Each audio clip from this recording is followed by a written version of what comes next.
Di luar suara nafasmu saat ini, di sebalik deru pikiranmu yang tak pernah berhenti, di kedalaman kesunyian yang seringkali kita takuti, terdengar sesuatu, sebuah getaran panggilan jiwamu. Ia datang dari pusat keberadaanmu sendiri, sebuah desakan untuk tahu dan untuk mengerti. Bukan sekedar tahu tentang dunia ini, tapi tahu tentang diri yang sejati, tentang hakikat dari semua yang ada. Kebanyakan manusia melewatkan hidup mereka tanpa pernah benar-benar mendengarkan panggilan ini. Mereka terperangkap dalam mimpi kolektif, mimpi tentang sukses, harta, hubungan identitasmu. Mimpi yang terasa nyata, hingga suatu saat sesuatu pun terjadi.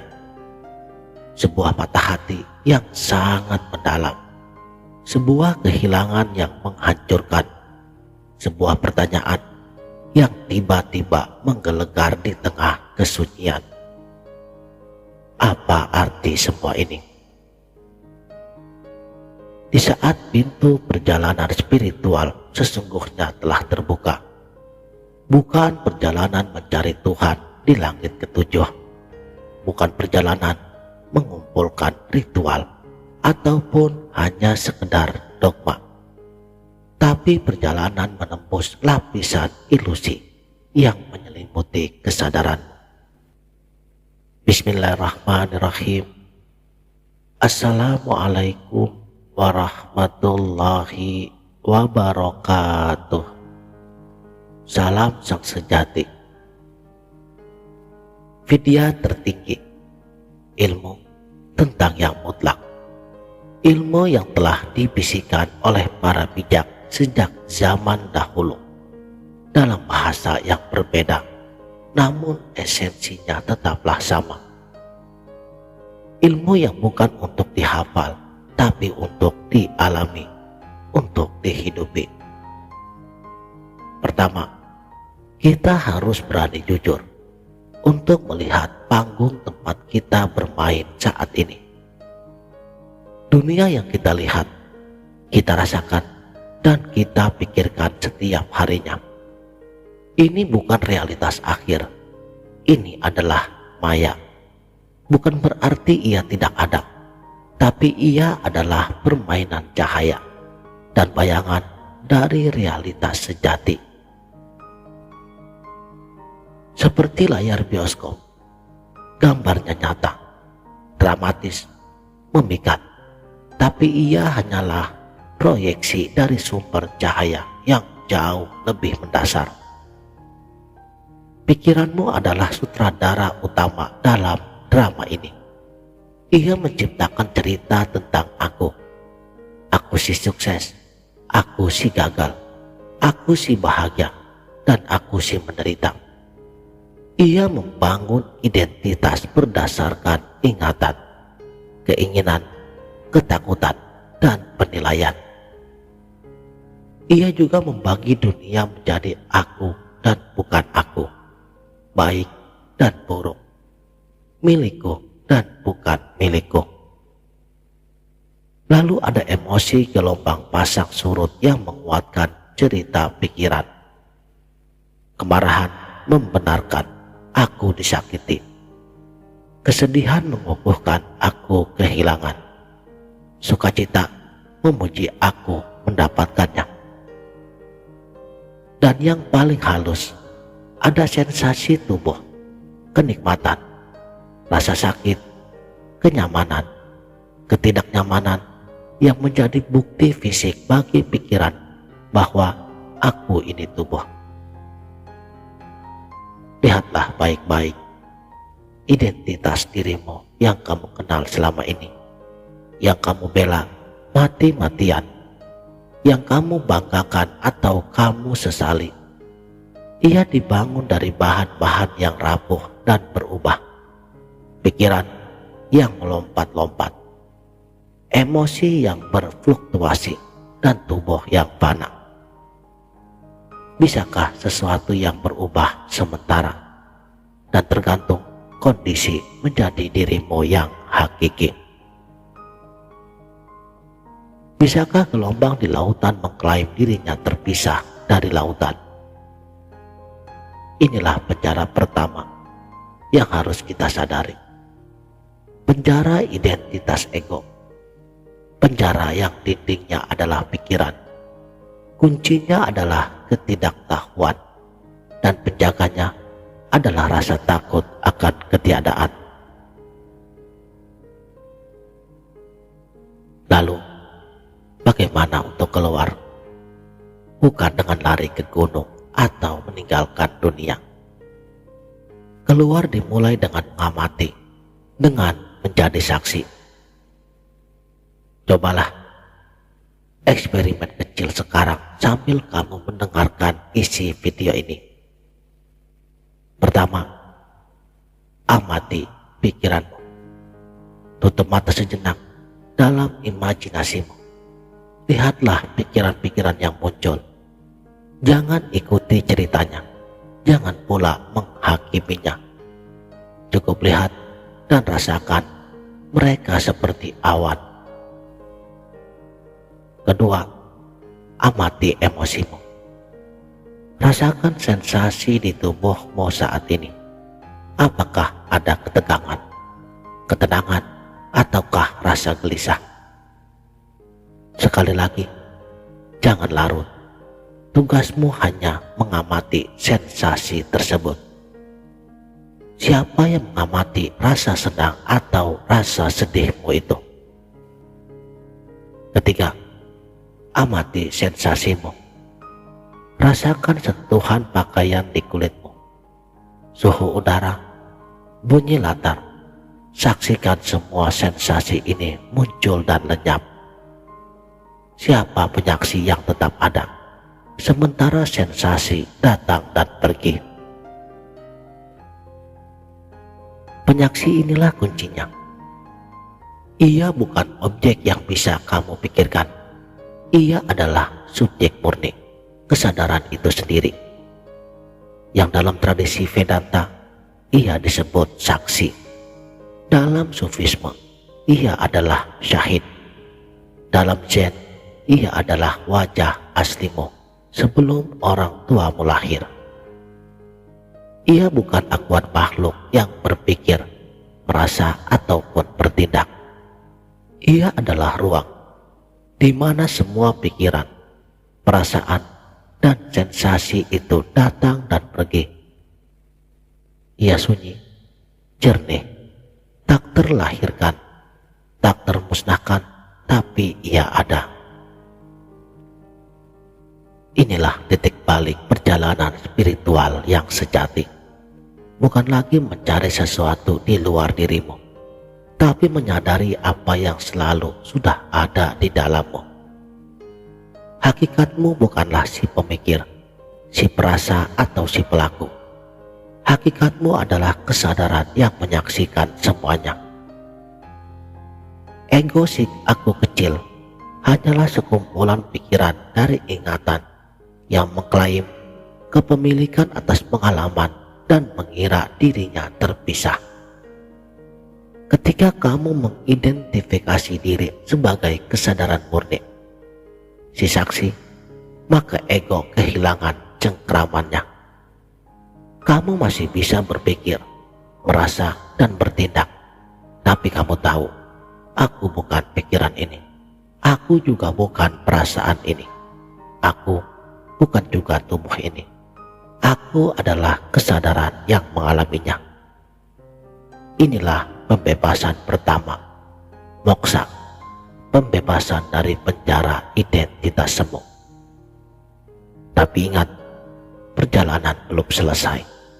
Kesadaran yang kamu sadari sebagai dirimu sendiri, apakah ia hanya milikmu? Apakah kesadaranku dan kesadaranmu yang berbeda? Inilah kebenaran tertinggi yang membingungkan pikiran namun membebaskan jiwamu.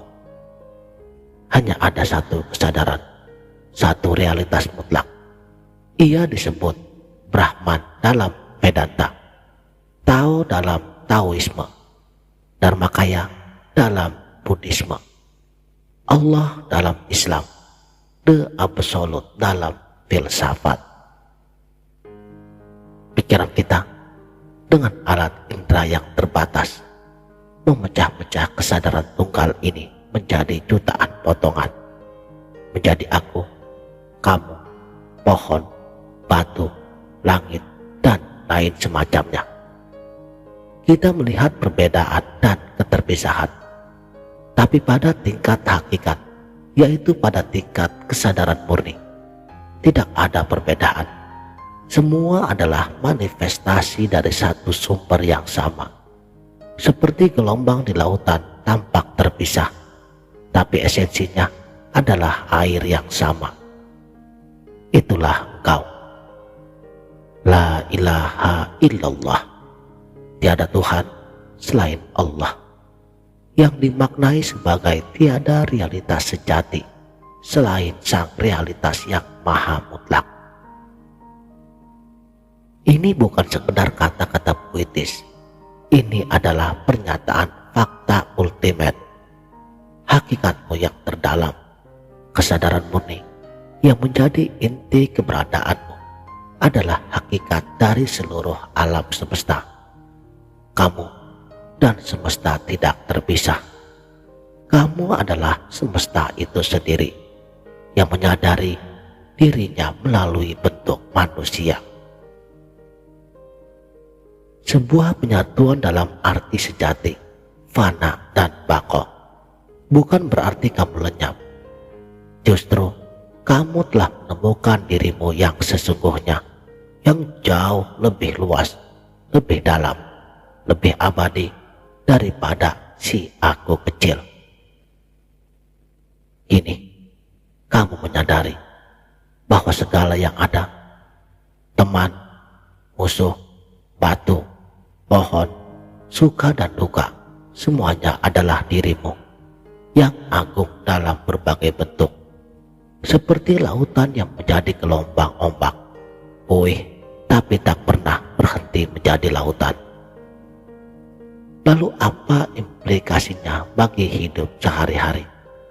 Apakah kita menjadi pasif, acuh tak acuh? Justru sebaliknya, inilah transformasi hidup yang sesungguhnya. Ketika kamu hidup dari kesadaran sebagai sang saksi, sebagai bagian yang tidak terpisahkan dari keseluruhan yang telah diadakan oleh yang ada, maka kamu akan mengalami beberapa tanda-tandanya. Pertama, kebebasan batin. Pikiran dan emosi kehilangan kekuatannya untuk menyiksamu. Kamu melihat mereka muncul, tapi kamu tidak terjerat. Sukacita dan duka datang dan pergi, tapi kedamaian batin tetap tak tergoyahkan. Kamu bebas dari jeratan masa lalu dan kecemasan akan masa depan. Kedua, kasih tanpa syarat. Jika semua adalah manifestasi dari satu hakikat yang sama, maka perbedaan antara aku dan kamu melebur. Kasih yang muncul bukan lagi karena kamu membutuhkan sesuatu atau karena seseorang menyenangkanmu, tapi karena kamu mengenali dirimu yang sama di dalam yang lain. Kasih ini alami, tak bersyarat, meliputi segalanya, bahkan pada orang yang tidak menyenangkan. Ketiga, tanggung jawab universal. Menyakiti orang lain atau alam sama artinya menyakiti dirimu sendiri. Membantu sesama adalah membantu dirimu sendiri. Kebaikan bukan lagi kewajiban moral, tapi ekspresi alami dari kesadaran akan kesatuan. Keempat, berkarya tanpa keterikatan. Kamu tetap bertindak di dunia, bekerja, berkeluarga, mengejar tujuan hidupmu, tapi motivasinya kini berubah. Bukan lagi untuk memuaskan ego dirimu, pujian, harta, ataupun kekuasaan, tapi sebagai persembahan kepada kehidupan itu sendiri. Kamu berusaha sebaik mungkin, tapi hasilnya telah kamu serahkan sepenuhnya. Tak ada lagi beban kegagalan ataupun kesombongan dari kesuksesan. Ada kedamaian dalam setiap tindakan. Kelima, melihat keajaiban di hal biasa-biasa saja.